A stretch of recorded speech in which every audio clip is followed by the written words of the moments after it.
नमस्कार, MVTVच्या स्पेशल रिपोर्टमध्ये आपले स्वागत।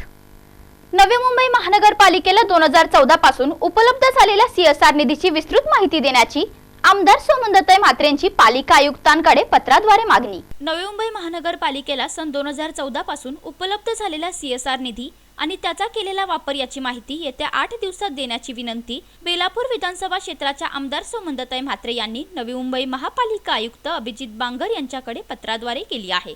नवी मुंबई सारख्या विकसित शहरामधील सार्वजनिक सेवा सुविधा प्राप्त होण्याकरिता व्यावसायिक आणि सामाजिक जबाबदारी म्हणून CSR निधी उपलब्ध केला जातो। सन 2014 पासून नवी मुंबई महानगरपालिकेला विविध संस्था कंपन्या यांनी आपल्या CSR फंडातून आर्थिक मदत केली आहे। त्यामुळे आजतागत महानगरपालिकेला अशा CSR फंडातून किती निधी उपलब्ध झाला आहे, तसेच या मिळालेल्या CSR निधीचा वापर कोणकोणत्या बाबींसाठी करण्यात आलेला आहे याबाबतची माहिती एक स्थानिक लोकप्रतिनिधी म्हणून मला द्यावी, असे पत्र आमदार सुमनताई म्हात्रे यांनी 6 नोव्हेंबर रोजी महापालिका आयुक्त अभिजित बांगर यांना दिले आहे।